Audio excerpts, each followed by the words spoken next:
PSC crowned പുതിയൊരു വീഡിയോയിലേക്ക് ഏവർക്കും സ്വാഗതം. ഇന്നത്തെ ക്ലാസ്സിൽ നമ്മുടെ മാറിയ പാഠപുസ്തകമാണ് നമ്മൾ പഠിച്ചുകൊണ്ടിരിക്കുന്നത് അല്ലെ. അതിൽ 5 നമ്മൾ പഠിച്ചു കഴിഞ്ഞാൽ 5ാം ക്ലാസ് മുഴുവൻ പഠിച്ചു, 7ാം ക്ലാസ് മുഴുവൻ പഠിച്ചു. ഇനി നമ്മൾ നോക്കാൻ പോകുന്നത് 9ാം ക്ലാസ് ആണ് കേട്ടോ. 9ാം ക്ലാസ്സിലെ ഒരു ചാപ്റ്റർ കഴിഞ്ഞ ദിവസം നമ്മൾ നോക്കി. ഇന്ന് സെക്കൻഡ് ചാപ്റ്റർ ആണ് നമ്മൾ നോക്കാൻ പോകുന്നത്. ആശയങ്ങളും ആദ്യകാല രാഷ്ട്രങ്ങളും. ഏതൊരു PSC പരീക്ഷ എടുത്താലും ആ പരീക്ഷയ്ക്കൊക്കെ എന്താണ് SCERT പാഠപുസ്തകങ്ങൾ പഠിക്കുക എന്ന് പറഞ്ഞാൽ വളരെ ഇമ്പോർട്ടന്റ് ആണ്. 100 മാർക്കിന്റെ ചോദ്യം എടുക്കുകയാണെങ്കിൽ അതിനകത്ത് ഒരു 30-40 റേഞ്ച് ചോദ്യങ്ങൾ SCERT നിന്നാണ് ചോദിക്കുന്നത്. അപ്പൊ അത്രമാത്രം പ്രാധാന്യം SCERTക്ക് ഉണ്ട്. അപ്പൊ നിങ്ങൾക്ക് SCERT പാഠപുസ്തകങ്ങൾ കൃത്യമായിട്ട് പഠിച്ചിരിക്കണം. നമ്മൾ അസിസ്റ്റന്റ് സെയിൽസ്മാനും ലാബ് അസിസ്റ്റന്റിനും വേണ്ടി സ്റ്റഡി മെറ്റീരിയൽസ് പ്രൊവൈഡ് ചെയ്യുന്നുണ്ട് കേട്ടോ. അപ്പൊ ഇതിനകത്ത് SCERT പാഠപുസ്തകത്തെ സോഷ്യൽ സയൻസിന്റെ ചോദ്യം ഉത്തരം എന്ന രീതിയിൽ 5 മുതൽ 10ാം ക്ലാസ് വരെയുള്ളതും ഏറ്റവും ലേറ്റസ്റ്റ് ആയിട്ട് മാറിയിട്ടുള്ള 5, 7, 9 ഒക്കെ ക്വസ്റ്റ്യൻ ബാങ്ക് രൂപത്തിലാക്കിയിട്ടുണ്ട്. അപ്പൊ ആർക്കെങ്കിലും വേണമെങ്കിൽ സ്ക്രീനിൽ കാണുന്ന നമ്പറിൽ അസിസ്റ്റന്റ് സെയിൽസ്മാൻ എന്നോ ലാബ് അസിസ്റ്റന്റ് എന്നോ അതുപോലെ തന്നെ SCERT എന്നൊക്കെ പറഞ്ഞ് മെസ്സേജ് ചെയ്ത് നിങ്ങൾക്ക് മെറ്റീരിയൽസ് ലഭിക്കുന്നതായിരിക്കും കേട്ടോ. ആദ്യമായിട്ടാണ് PSC ക്രൗണ്ട് യൂട്യൂബ് ചാനൽ കാണുന്നതെങ്കിൽ ഒന്ന് സബ്സ്ക്രൈബ് ചെയ്ത് സപ്പോർട്ട് ചെയ്യണേ. ഒന്ന് സബ്സ്ക്രൈബ് ചെയ്തതിനു ശേഷം തുടർന്ന് വീഡിയോ കാണാനായിട്ട് ശ്രമിക്കുക. അസിസ്റ്റന്റ് സെയിൽസ്മാന് വേണ്ടി നമുക്ക് വാട്സ്ആപ്പ് ഗ്രൂപ്പ് ഉണ്ട്. ഗ്രൂപ്പിന്റെ ലിങ്ക് ഡിസ്ക്രിപ്ഷൻ ബോക്സിൽ കൊടുത്തിട്ടുണ്ട്. താല്പര്യമുള്ള എല്ലാ ഉദ്യോഗാർത്ഥികൾക്കും ജോയിൻ ചെയ്യാവുന്നതാണ്. അപ്പൊ നമുക്ക് പഠിക്കാം. 9ാം ക്ലാസ്സിലെ പുതിയ SCERT പാഠപുസ്തകത്തിലെ സെക്കൻഡ് ചാപ്റ്റർ ആശയങ്ങളും ആദ്യകാല രാഷ്ട്രങ്ങളും എന്ന് പറയുന്ന ചാപ്റ്റർ ആണ് കേട്ടോ. BC 6ാം നൂറ്റാണ്ടിൽ ഇന്ത്യ ജീവിച്ചിരുന്ന തത്വചിന്തകനായിട്ടുള്ള ഗൗതമ ബുദ്ധന്റെ ജീവിതവുമായി ബന്ധപ്പെട്ട ഒരു സംഭവ കഥയാണ് മുകളിൽ കൊടുത്തിരിക്കുന്നത്. രാജകുമാരനായി സമ്പന്നതയിലും സുഖലോലുപതയിലും ജീവിച്ചിട്ടും സന്തോഷം ലഭിക്കാതിരുന്ന സിദ്ധാർത്ഥന്റെ ജീവിതത്തിൽ വഴിത്തിരിവുണ്ടാക്കിയ സംഭവമാണ് ഇതിൽ വിവരിക്കുന്നത്. തന്റെ ചുറ്റുപാടുള്ള മനുഷ്യരുടെ ദുഃഖങ്ങളുടെ കാരണം അന്വേഷിച്ച് സന്യാസം സ്വീകരിച്ച സിദ്ധാർത്ഥൻ ജ്ഞാനോദയം നേടി പിൽക്കാലത്ത് ഗൗതമ ബുദ്ധൻ എന്ന് അറിയപ്പെട്ടു. BC 6ാം നൂറ്റാണ്ടിൽ ലോക ചരിത്രത്തിലെ ശ്രദ്ധേയമായ കാലഘട്ടത്തിലായിരുന്നു ഇന്ത്യയുടെ വർദ്ധമാന മഹാവീരൻ ഗൗതമ ബുദ്ധൻ, ഇറാനിലെ സരസുഷ്ട, ചൈനയിലെ കൺഫ്യൂഷ്യൻസ്, ഗ്രീൻസ്, ഹൈറോക്ലിറ്റസ് തുടങ്ങിയവർ പുതിയ ആശയങ്ങൾ പ്രചരിപ്പിച്ച രംഗങ്ങളിൽ മാറ്റങ്ങൾ പ്രതീക്ഷിക്കപ്പെട്ട ഈ കാലഘട്ടത്തിൽ പുതിയ രാഷ്ട്ര സംവിധാനങ്ങളും നിലവിൽ വന്നു. അത്തരം മാറ്റങ്ങളെ കുറിച്ചാണ് ഈ അധ്യായത്തിൽ പറയുന്നത്. അതായത് വർത്തമാന മഹാവീരൻ, ഗൗതമ ബുദ്ധൻ, ഇറാനിലെ സരസുഷ്ടൻ തുടങ്ങിയ വ്യക്തികളൊക്കെ എന്താണ് ആ ഒരു കാലഘട്ടത്തിൽ ജീവിച്ചിരുന്ന കാലഘട്ടങ്ങളിൽ ഉണ്ടായിട്ടുള്ള മാറ്റങ്ങൾ അല്ലെങ്കിൽ ഉണ്ടായിരിക്കുന്ന ആ ഒരു കാലഘട്ടത്തിൽ ഉണ്ടായിട്ടുള്ള വിവിധ കാര്യങ്ങളിലുള്ള സാമൂഹ്യ പുരോഗതിയെ കുറിച്ചൊക്കെയാണ് ഈ ഒരു ചാപ്റ്ററിൽ പറഞ്ഞിരിക്കുന്നത്. അപ്പൊ നമുക്ക് ഓരോന്നായിട്ട് പഠിക്കാം. ഗംഗാതടത്തിൽ ആശയ വിപ്ലവം. BC 6ാം നൂറ്റാണ്ടിൽ ഇന്ത്യയിൽ പുതിയ ആശയങ്ങൾ രൂപം കൊണ്ടത് പ്രധാനമായും ഗംഗാതടത്തിലായിരുന്നു. നവീന ആശയങ്ങളുടെ വളർച്ചയിൽ ഗംഗാതടത്തിലെ ഭൗതിക സാഹചര്യങ്ങളിൽ പ്രധാനപ്പെട്ട പങ്കുവഹിച്ചു. ഈ ഭൗതിക സാഹചര്യങ്ങളെ മെച്ചപ്പെടുന്ന ചുവടെ പറയുന്ന ഘടകങ്ങളായിരുന്നു: ഇരുമ്പ് ഉപയോഗങ്ങളുടെ വ്യാപക ഉപയോഗം, കാർഷിക ഉൽപാദന വർധനവ്, കച്ചവടം, നഗരങ്ങൾ എന്നിവയുടെ വളർച്ച. BC 6ാം നൂറ്റാണ്ടോടെ കൃഷിയും കന്നുകാലിയും ആശ്രയിച്ചുള്ള ഒരു സാമൂഹിക സാമ്പത്തിക വ്യവസ്ഥ ഗംഗാതടത്തിൽ ഉയർന്നു വന്നു. ഇത് യാഗങ്ങൾക്കും മൃഗബലി പ്രാമുഖ്യം നൽകിയിരുന്ന വേദകാല ആചാരവുമായി പൊരുത്തപ്പെട്ടതായിരുന്നില്ല. യാഗങ്ങളുടെ ഭാഗമായി കന്നുകാലികളെ വ്യാപകമായി ബലി കൊടുക്കുന്നു. അവയെ ആശ്രയിച്ചുള്ള കൃഷിയെ പ്രതികൂലമായി ബാധിച്ചു. വേദകാല ആചാരങ്ങൾക്കെതിരെ ചിന്തിക്കാനാണ് ഇത് പ്രേരണയായി. അപ്പൊ ആദ്യ കാലഘട്ടങ്ങളിൽ എങ്ങനെയാണ് ഇരുമ്പുകളുടെ വ്യാപക ഉപയോഗവും കാർഷിക ഉൽപാദന വർധനവും കച്ചവടവും നഗരങ്ങൾ എന്നിവയുടെ വളർച്ചയും ഒക്കെ എന്താണ് വലിയ രീതിയിലുള്ള മാറ്റങ്ങൾ ഉണ്ടാക്കാനായിട്ട് സാധിച്ചു. അപ്പോ പ്രധാനമായിട്ടും വേദകാല ആചാരവുമായി പൊരുത്തപ്പെടാത്ത ഒരു ആചാരം നിലനിൽക്കാൻ തുടങ്ങി. കാരണം മൃഗബലി ഒന്നും ഈ ഒരു യാഗങ്ങളും മൃഗബലിയും ഒക്കെ വരിക എന്ന് പറയുന്നത് എന്താണ്, അതൊന്നും വേദകാലവുമായി ബന്ധപ്പെട്ടതായിരുന്നില്ല. വ്യാപാര യുഗത്തിൽ മെച്ചപ്പെട്ട ഭൗതിക സാഹചര്യം കൈവന്ന വൈശ്യർ അതിനിറങ്ങുന്ന തരത്തിലുള്ള ഉയർന്ന സാമൂഹ്യ സ്ഥാനം ആഗ്രഹിച്ചിരുന്നു. ഇക്കാലത്ത് വർണ്ണവ്യവസ്ഥയ്ക്ക് പുറത്തും ചില വിഭാഗങ്ങൾ ഉയർന്നു വന്നു. ഇവയിൽ പ്രധാനപ്പെട്ടവയായിരുന്നു ധനാഢ്യരായിട്ടുള്ള ഗഹപതികൾ, കച്ചവട തൊഴിലാളികൾക്ക് ഇവർ ഭൂമി കൈവശം വെച്ചു. ഇത്തരത്തിൽ സാമ്പത്തികമായി ഉയർന്ന ശ്രേണിയിൽ നിന്നിരുന്ന ഇവർ മെച്ചപ്പെട്ട സാമൂഹ്യ സ്ഥാനം നേടി. ഈ സാമൂഹ്യ പശ്ചാത്തലത്തിലാണ് പുതിയ ആശയ ആരാധന ഉയർന്നു വന്നത്. ഇത്തരം ആശയാരാധനകളിൽ പ്രധാനപ്പെട്ടവയായിരുന്നു ജൈന ബുദ്ധ ദർശനങ്ങൾ. വൈശ്യർ, ഗഹപതികൾ തുടങ്ങിയവരുടെ പിന്തുണ ആശയങ്ങൾ ലഭിച്ചിരുന്നു. ആ ഒരു കാലഘട്ടത്തിൽ എന്തിലേക്ക് മാറപ്പെട്ടു സമൂഹം? ജൈന ബുദ്ധ ദർശനങ്ങളിലേക്കും വൈശ്യര് അതുപോലെ ഗഹപതികൾ എന്നിവ തുടങ്ങിയവരുടെ പിന്തുണയിലൊക്കെ പ്രധാനമായിട്ടും പുതിയ ആശയങ്ങള് വളർന്നു വരാനായിട്ട് തുടങ്ങി. ഇനി നമുക്ക് ജൈന മതത്തെ കുറിച്ച് പഠിക്കാം. അപ്പൊ നമ്മൾ പറഞ്ഞിരുന്നു ഈ ഒരു പിൽക്കാലഘട്ടങ്ങളിൽ ജൈന ബുദ്ധ ദർശനങ്ങൾ ഉയർന്നു വന്നു. അപ്പൊ നമ്മൾ ഇനി ജൈന ബുദ്ധ ദർശനങ്ങളെ കുറിച്ചിട്ടാണ് പഠിക്കാൻ പോകുന്നത്. അതിൽ ഫസ്റ്റ് വൺ ജൈന മതമാണ്. വർദ്ധമാന മഹാവീരൻ ബീഹാറിലെ വൈശാലിക്ക് സമീപമുള്ള കുന്തല ഗ്രാമത്തിലാണ് ജനിച്ചത്. ജൈനമത വിശ്വാസ പ്രകാരം 24ാമത്തെ തീർത്ഥാങ്കരനാണ് ആര്? വർദ്ധമാന മഹാവീരൻ എന്ന് പറയുന്നത്. അപ്പൊ നോക്കണേ, വർദ്ധമാന മഹാവീരൻ ബീഹാറിലെ വൈശാലിക്ക് സമീപമുള്ള എവിടെ ജനിച്ചു? കുന്തല ഗ്രാമത്തിൽ ജനിച്ചു. ജൈനമത വിശ്വാസ പ്രകാരം എത്രാമത്തെ തീർത്ഥാങ്കരനാണ് അദ്ദേഹം? 24ാമത്തെ തീർത്ഥാങ്കരനാണെന്ന് കൂടി ഓർക്കുക. സന്യാസത്തിലൂടെ ജ്ഞാനം നേടിയവർ എന്നാണ് തീർത്ഥാങ്കർ എന്ന വാക്കിന്റെ അർത്ഥം. ജൈനമത വിശ്വാസ പ്രകാരം 24 തീർത്ഥാങ്കന്മാരുണ്ട്. അതിൽ ഋക്ഷുദേവനാണ് ഒന്നാമത്തെ തീർത്ഥാങ്കരൻ. 23ാമത്തെ തീർത്ഥാങ്കരൻ പാർശ്വനാഥനായിരുന്നു. വർദ്ധമാന മഹാവീരൻ 24ാമത്തെ, അതായത് അവസാനത്തെ തീർത്ഥാങ്കരനാണ്. പാർശ്വനാഥന്റെ ആശയങ്ങളോട് തന്റെ തത്വങ്ങൾ കൂട്ടിച്ചേർത്ത മഹാവീരൻ ജൈനമത ആശയങ്ങൾ പ്രചരിപ്പിക്കാനായിട്ട് തുടങ്ങി. അപ്പൊ സന്യാസത്തിൽ ജ്ഞാനം നേടിയവർ എന്നാണ് എന്തിനർത്ഥം വരുന്നത്? തീർത്ഥാങ്കരന്മാർ എന്ന വാക്കിന്റെ അർത്ഥം വരുന്നത്. തീർത്ഥാങ്കരൻ എന്ന വാക്കിന്റെ അർത്ഥം ജൈനമത വിശ്വാസ പ്രകാരം 24 തീർത്ഥാങ്കന്മാരാണുള്ളത്. അതിൽ ഋക്ഷുദേവനാണ് ഒന്നാമത്തെ തീർത്ഥാങ്കരൻ. 23ാമത്തതോ തീർത്ഥാങ്കരൻ പാർശ്വനാഥനായിരുന്നു. വർദ്ധമാന മഹാവീരൻ 24ാമത്തേതാണ്. അതുപോലെ ആശയങ്ങളോട് തന്റെ ആശയം കൂട്ടിച്ചേർത്ത മഹാവീരൻ ജൈനമത ആശയങ്ങള് പ്രചരിപ്പിക്കാനായിട്ട് തുടങ്ങി എന്ന് ഓർക്കുക കേട്ടോ. വർദ്ധമാന മഹാവീരന്റെ പ്രത്യേകത എന്തൊക്കെയാണ്? വൈശാലിയിൽ ജനനം, മഹാവീരൻ എന്ന ജിനൻ എന്നറിയപ്പെടുന്നു. അതുപോലെ എന്താണ്? പാവൻ സമീപത്തുന്ന സ്ഥലത്ത് വെച്ച് നിർവ്വാണം പ്രാപിക്കുകയും ചെയ്തു. ഇനി ജൈനമത ആശയങ്ങൾ. ലോകത്തിലെ എല്ലാ വസ്തുതകൾക്കും ജീവനുണ്ട്. ജീവനും ഒന്നിനെയും ഉപദ്രവിക്കരുത്. ജന്മവും പൂർവ്വജന്മവും നിശ്ചയിക്കപ്പെടുന്നത് കർമ്മത്തിന്റെ അടിസ്ഥാനത്തിലാണ്. അപ്പൊ ജൈനമത ആശയങ്ങൾ എന്താ? 3 ജൈനമത ആശയങ്ങളാണ് പ്രധാനമായിട്ടുള്ളത്. ഒന്നെന്താ? ലോകത്തിലെ എല്ലാ വസ്തുക്കൾക്കും ജീവനുണ്ട്. ജീവനുള്ള ഒന്നിനെയും നമ്മൾ ഉപദ്രവിക്കാൻ പാടില്ല. ജന്മവും പുനർജന്മവും നിശ്ചയിക്കപ്പെടുന്നത് കർമ്മത്തിന്റെ അടിസ്ഥാനത്തിലാണ്. നമ്മൾ ഇപ്പൊ ചെയ്യുന്ന കർമ്മത്തിന്റെ അടിസ്ഥാനത്തിലാണ് അടുത്ത ജന്മവും പുനർജന്മവും ഒക്കെ നിശ്ചയിക്കപ്പെടുന്നത് എന്നാണ് ജൈനമത ആശയം പ്രചരിപ്പിച്ചിരുന്നത്. വേദങ്ങളുടെ അധികാരത്തെ തള്ളിപ്പറഞ്ഞ മഹാവീരൻ മോക്ഷപ്രാപ്തിക്കായി 3 തത്വങ്ങൾ മുന്നോട്ട് വെച്ചു. എന്താണ് അദ്ദേഹം പറഞ്ഞ 3 തത്വങ്ങൾ? മഹാവീരൻ ശരിയായ വിശ്വാസം, ശരിയായ അറിവ്, ശരിയായിട്ടുള്ള പ്രവൃത്തി. അപ്പൊ ജൈനമത തത്വങ്ങൾ പ്രകാരം മഹാവീരൻ 3 തത്വങ്ങളെയാണ് മുന്നോട്ട് വെച്ചത്. ശരിയായ വിശ്വാസം, ശരിയായ അറിവ്, ശരിയായിട്ടുള്ള പ്രവൃത്തി. ഇത് ത്രിരത്നങ്ങൾ എന്നറിയപ്പെടുന്നു. അപ്പൊ ത്രിരത്നങ്ങൾ എന്നാണ് ശരിയായ വിശ്വാസവും ശരിയായ അറിവും ശരിയായ പ്രവൃത്തിയും അറിയപ്പെടുന്നത്. പ്രാകൃത ഭാഷയിലാണ് മഹാവീരൻ തന്റെ ആശയങ്ങൾ ജനങ്ങളുമായി പങ്കുവച്ചത്. ജൈനമത പ്രകാരം സന്യാസിമാരും സന്യാസികളും 5 വ്രതങ്ങൾ അനുഷ്ഠിക്കുമായിരുന്നു. ഒന്നിനെയും കൊല്ലരുത്, മോഷ്ടിക്കരുത്, കള്ളം പറയരുത്, ബ്രഹ്മചര്യം അനുഷ്ഠിക്കുക, സ്വത്ത് കൈവശം വെക്കാതിരിക്കുക എന്നിവയായിരുന്നു അവ. അപ്പോ സന്യാസിമാര് ജൈനമത പ്രകാരം സന്യാസിമാരാകണമെങ്കിൽ എന്താ? അവ 5 വ്രതങ്ങൾ അനുഷ്ഠിക്കണം. ഏതൊക്കെയാ വ്രതങ്ങള്? ഒന്നിനെയും കൊല്ലാൻ പാടില്ല, മോഷ്ടിക്കാൻ പാടില്ല, കള്ളം പറയാൻ പാടില്ല, ബ്രഹ്മചര്യം അനുഷ്ഠിക്കണം, സ്വത്ത് കൈവശം വെക്കാൻ പാടില്ല. ഇതൊക്കെയായിരുന്നു 5 പ്രധാനപ്പെട്ട വ്രതങ്ങളായിട്ട് അവര് നോറ്റിരുന്നത്. ഇനി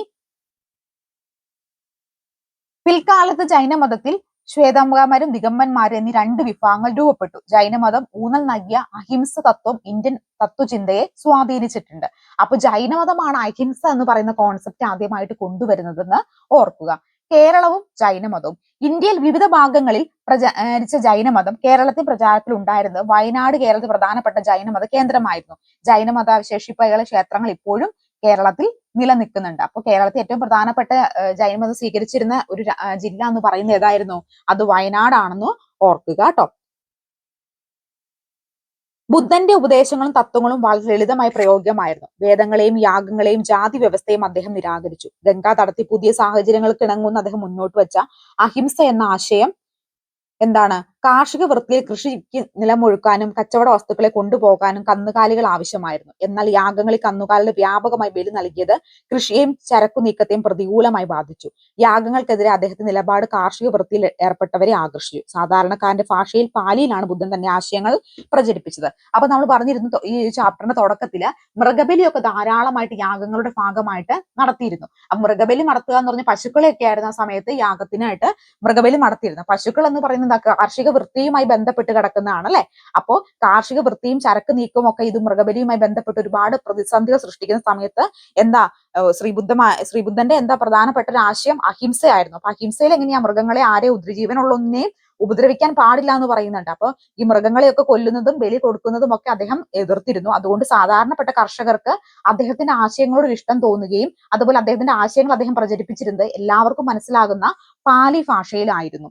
ബുദ്ധന്റെ ജീവിതത്തിൽ സുപ്രധാന സംഭവങ്ങൾ ചുവടെ നൽകിയിരിക്കുന്നു. അതിനടിസ്ഥാനമാക്കിയുള്ള ജീവചരിത്ര കുറിപ്പ്. ഗൗതമ ബുദ്ധന്റെ എന്താണ്?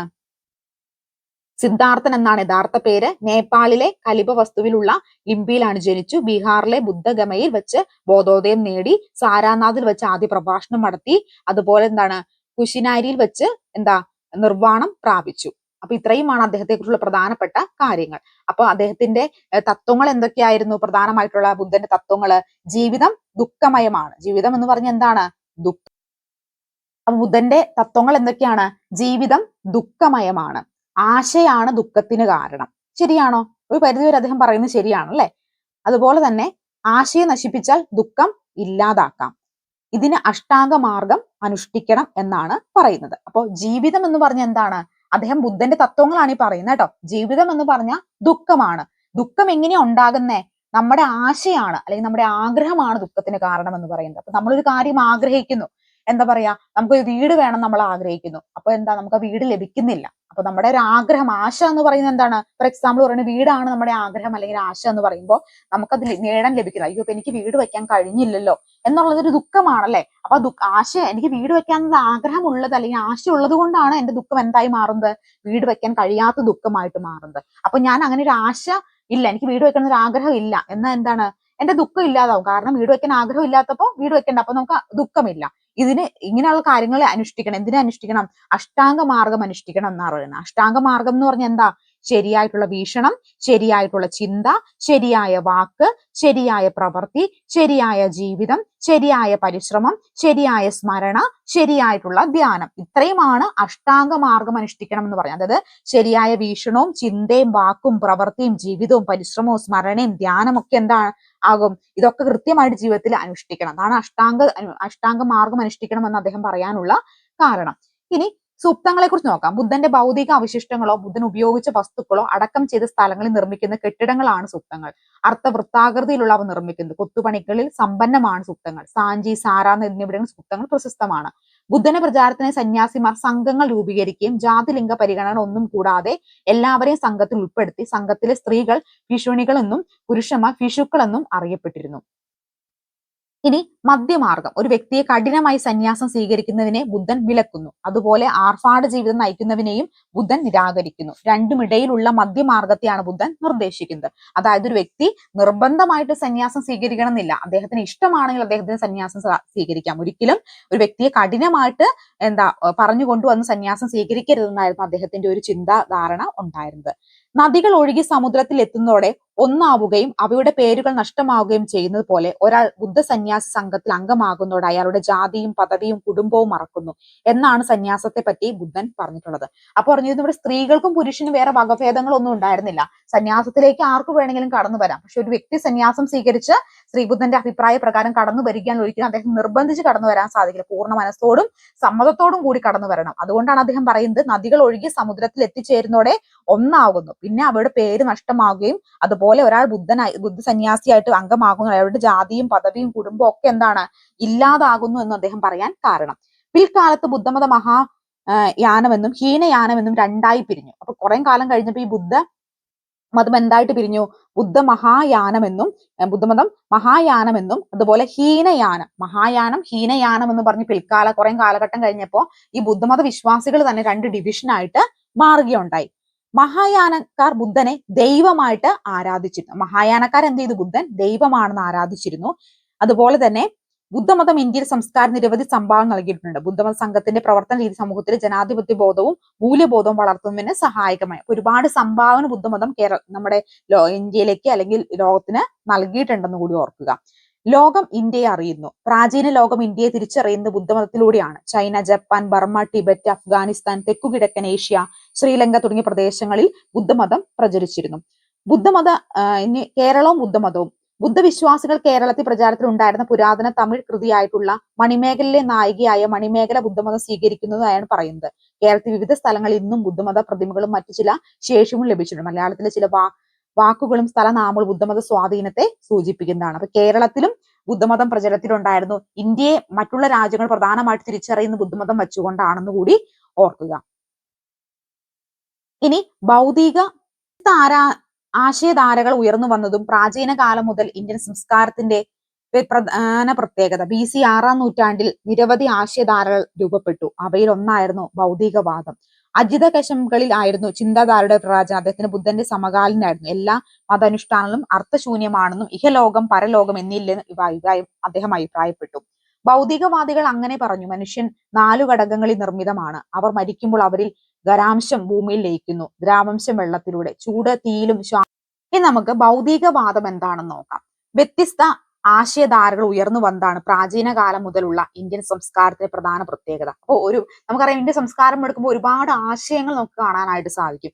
BC 6-ാം നൂറ്റാണ്ടിൽ നിരവധി ആശയധാരകൾ രൂപപ്പെട്ടു. അവയിൽ ഒന്നായിരുന്നു ഭൗതികവാദം. അജിത കേശവങ്ങളിലായിരുന്നു ഈ ചിന്താധാരയുടെ പ്രചാരകൻ. അദ്ദേഹം ബുദ്ധന്റെ സമകാലീനായിരുന്നു. എല്ലാ മതാനുഷ്ഠാനങ്ങളും അർത്ഥശൂന്യമാണെന്നും ഇഹലോകം പരലോകം എന്നിവയില്ലെന്നും അവർ അഭിപ്രായപ്പെട്ടു.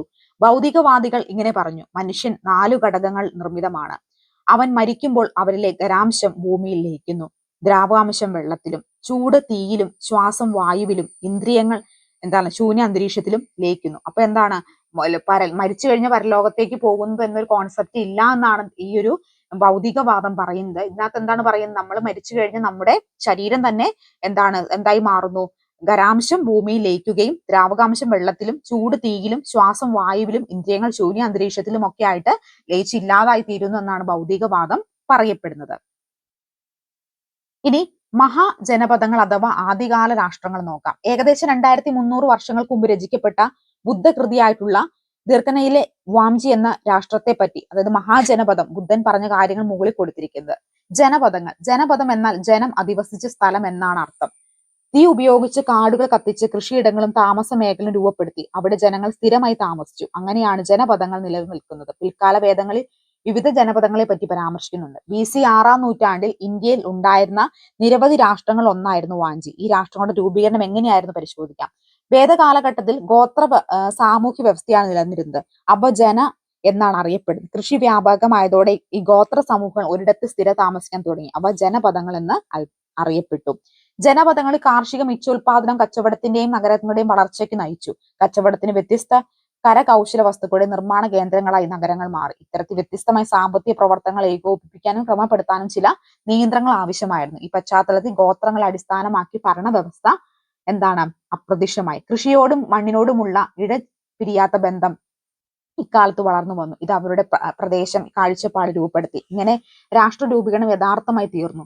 ബുദ്ധകൃതിയായിട്ടുള്ള അങ്കുത്താരനെങ്കിൽ ഉത്തരത്തിൽ നിലവിൽ വന്ന 16 രാഷ്ട്രങ്ങളെ പറ്റി പറയുന്നുണ്ട്. അവ മഹാജനപദങ്ങൾ എന്ന അറിയപ്പെട്ടു.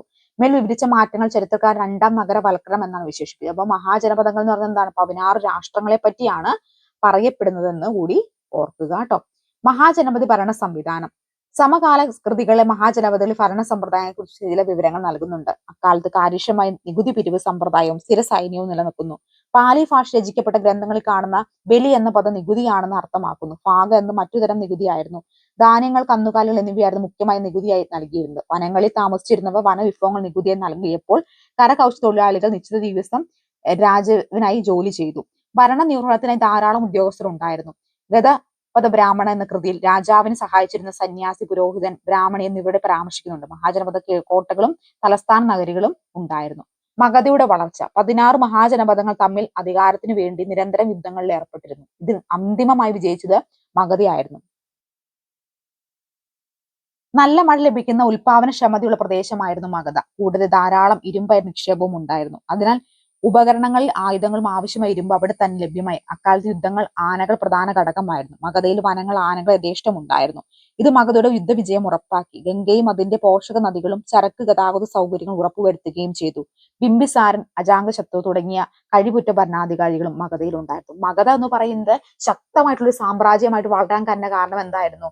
നല്ല ഫലഭൂഷ്ടമായിട്ടുള്ള മണ്ണും കൃഷി രീതിയിലുള്ള അവരുടെ മികവും, അതുപോലെ തന്നെ യുദ്ധങ്ങളിലൊക്കെ ഏർപ്പെട്ടിരുന്ന പ്രധാനമായിട്ടും ആനകളൊക്കെ ആയിരുന്നു. നല്ല രീതിയിലുള്ള ആന സമൃദ്ധമായിരുന്നു ആ ഒരു കാലഘട്ടം എന്നൊക്കെ പറയുന്നത്. മഗധയിലെ രാജവംശങ്ങളും പ്രധാന രാജാക്കന്മാരും ഹരിംഗ രാജവംശം, ബിംബിസാരും, അജാതശത്രു. ശിശുനാഗ രാജവംശം, നന്ദന രാജവംശം. മഗധയിൽ വിവിധ രാജവംശങ്ങൾ ഭരണം നടത്തിയിരുന്നു. അവയിൽ നന്ദവംശത്തിലെ അവസാന ഭരണാധികാരിയായിരുന്നു ധനനന്ദ പരാജയപ്പെടുത്തി BC 320 ചന്ദ്രഗുപ്ത മൗര്യ രാജ്യം സ്ഥാപിക്കുകയുണ്ടായി. മൗര്യരാജ്യം തലസ്ഥാനമായ പാലിനിപുത്രം, ഇന്നത്തെ പാറ്റ്ന നഗരത്തെക്കുറിച്ച് മെഗനസ് എന്ന ഗ്രീക്ക് രാജപ്രതിനിധിയുടെ വിവരണത്തെ മുകളിൽ നൽകിയിരിക്കുന്നു. അർത്ഥശാസ്ത്രം, സപ്താംഗ സിദ്ധാന്തം. മൗര്യ രാജ്യത്തെക്കുറിച്ച് വിവരങ്ങൾ നൽകുന്ന പ്രധാന ചരിത്രരേഖ കൂടിയാണ് കൗട്ടില്യൻ രചിച്ച അർത്ഥശാസ്ത്രം. അർത്ഥശാസ്ത്രം ആരുടെയാണ്? കൗട്ടില്യന്റെയാണ് അർത്ഥശാസ്ത്രം. മൈസൂരിലെ പുരാവസ്തു ഗ്രന്ഥ വിഭാഗത്തിൽ തലവനായിട്ടുള്ള ശ്യാമശാസ്ത്രിക്ക് തഞ്ചാവൂരിലെ പണ്ഡിതൻ നിന്നാണ് അർത്ഥശാസ്ത്രത്തിന്റെ കയ്യെഴുത്ത് പ്രതി ലഭിച്ചത്. 1907 ശ്യാമശാസ്ത്രി ഇത് പ്രസിദ്ധീകരിച്ചു. 15 അധ്യായങ്ങൾ കൃതിക്കുണ്ട്. 7 ഘടകങ്ങൾ അഥവാ സപ്താംഗങ്ങൾ ഊന്നിയാണ് രാജ്യം നിലനിൽക്കുന്ന അർത്ഥശാസ്ത്രത്തിൽ പരാമർശിക്കുന്നു. അപ്പൊ സ്വാമി എന്ന് പറഞ്ഞ രാജാവായിരുന്നു. അമർത്യൻ, മന്ത്രിമാർ, ജനപദം എന്ന് പറഞ്ഞ ഭൂമേഖലയും ജനങ്ങളും, ദുർഗം കോട്ട കെട്ടി സംരക്ഷിച്ച സ്ഥലം, കോശം ഖജനാവ്, ദണ്ഡ നീതിന്യായം, മിത്രം സൗഹൃദ രാജ്യങ്ങൾ. അപ്പൊ അതിൽ പരാമർശിക്കുന്ന വാക്കാണ് ഈ സാമി, അമർത്യാൻ, ജനപദം, ദുർഗം, കോശം, ദണ്ഡ, മിത്രം എന്നൊക്കെ പറയുന്നത് എന്താണ്, ഈ ഒരു അതായത് ഈ ഒരു രേഖയിൽ അർത്ഥശാസ്ത്രത്തിൽ പരാമർശിക്കപ്പെടുന്ന വാക്കുകളാണ്. സാമി എന്ന് പറഞ്ഞ രാജാവെന്നും, അമർത്യാൻ എന്ന് പറഞ്ഞ മന്ത്രിമാരെന്നും, ജനപദം എന്ന് പറഞ്ഞ ഭൂമിയിലെ ജനങ്ങളും, ദുർഗം എന്ന് പറഞ്ഞ കോട്ട കെട്ടി സംരക്ഷിച്ച സ്ഥലവും, കോശം ഖജനാവും, ദണ്ഡ നീതിന്യായവും, മിത്രം എന്താണ് സൗഹൃദ രാജ്യങ്ങളും ഒക്കെ ആയിട്ടാണ് പറയപ്പെടുന്നത്. മൗര്യ രാജ്യത്തിലെ ഏറ്റവും പ്രധാന ഭരണാധികാരി അശോകൻ ചക്രവർത്തിയായിരുന്നു. അദ്ദേഹം കലിഹ, ഇന്നത്തെ ഒഡീഷ ആക്രമിച്ച് കീഴടക്കിയതോടെ മൗര്യ രാജ്യം വിശാലമായി. കലിക യുദ്ധാന്തരം അശോകൻ ചക്രവർത്തി യുദ്ധങ്ങൾ ഉപേക്ഷിച്ച് ലിഖിതങ്ങളിൽ രേഖപ്പെടുത്തിയിരിക്കുന്നു. അപ്പൊ കലിക യുദ്ധത്തോടു കൂടി അശോകൻ ചക്രവർത്തി എന്ത് ചെയ്തു, തന്റെ യുദ്ധങ്ങളൊക്കെ അവസാനിച്ചതായിട്ടാണ് ഈ ഒരു രേഖകളിൽ പറയപ്പെടുന്നത്. ഇനി നമുക്ക് മൗര്യ ഭരണത്തെ കുറിച്ച് നോക്കാം. മൗര്യ രാജ്യം വിശാലമായിരുന്നുവെന്നും കണ്ടല്ലോ. ഇനി നമുക്ക് അവരുടെ ഭരണ സംവിധാനം എങ്ങനെയായിരുന്നു നോക്കാം. ഭരണ സൗകര്യത്തിന് രാജ്യത്തെ വിവിധ സംസ്ഥാനങ്ങളായി വിഭജിച്ചിട്ടുണ്ട്. മാത്രമല്ല സംസ്ഥാനങ്ങൾക്കെല്ലാം തലസ്ഥാനങ്ങളുണ്ട്. മൗര്യ രാജ്യത്തിൽ പ്രവിശ്യകൾ വിഭജിച്ചിരുന്നു. ഇത്തരം പ്രവിശ്യകൾ ഗവർണർമാരുടെ നിയന്ത്രണത്തിൽ കീഴിലായിരുന്നു. തലസ്ഥാനമായി മൗര്യന്മാരുടെ സൈന്യത്തിന് 5 വിഭാഗങ്ങൾ ഉണ്ടായിരുന്നു. അതുപോലെ കാലാർപ്പട, കുതിരപ്പട, തേര്, ഗജസേന, നാവികസേന എന്നിവയായിരുന്നു. ആ സൈനിക ഭരണത്തിൽ ചുമതല 30 അംഗങ്ങൾ സമിതി നിർവഹിച്ചിരുന്നു. തന്റെ പ്രജകൾക്കിടയിൽ സഹവർത്തിത്വവും സമാധാനം നിലനിർത്താൻ അശോകൻ ചക്രവർത്തി പ്രചരിപ്പിച്ച ആശയങ്ങളാണ് അശോകധമ, അതായത് ധർമ്മ എന്നറിയപ്പെടും. അശോകന്റെ ശാസനങ്ങളിൽ നിന്ന് നമ്മൾ ഇങ്ങനെ കുറിച്ച് മനസ്സിലാക്കിയിട്ടുണ്ട്. അപ്പോൾ അശോകന്റെ ധർമ്മ അല്ലെങ്കിൽ അശോകന്റെ ദമ എന്ന് പറയുന്ന അശോകന്റെ ശാസനങ്ങളാണ്. എന്തിനു വേണ്ടിയിട്ടാണ് അശോകൻ ഈ ശാസനങ്ങൾ കൊണ്ടുവന്നിട്ടുള്ളത്? തന്റെ പ്രജകൾക്കിടയിൽ സഹവർത്തിത്വവും സമാധാനവും നിലനിർത്താൻ വേണ്ടിയിട്ടാണ്.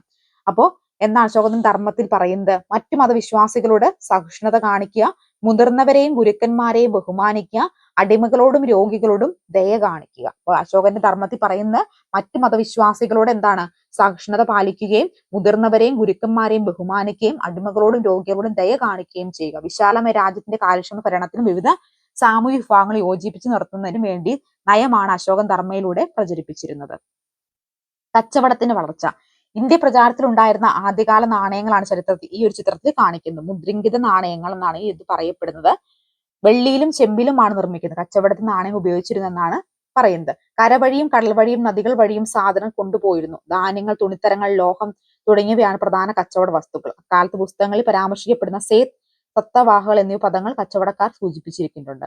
ഇന്ത്യൻ ഉപഭൂഖണ്ഡത്തിൽ മഹാജനപദങ്ങൾ രൂപം കൊണ്ട പശ്ചാത്തലവും അത് പിന്നീട് മൗര്യ രാജ്യമായി പരിഗണിച്ച് കാര്യങ്ങളും ഇതുവരെ ചർച്ച ചെയ്ത്. അതേ കാലത്ത് സമാന രാഷ്ട്രങ്ങൾക്ക് സാക്ഷ്യം വഹിച്ച മറ്റൊരു മേഖല തെക്കു കിഴക്കൻ യൂറോപ്പിൽ ഗ്രീസ് എന്നിവയായിരുന്നു.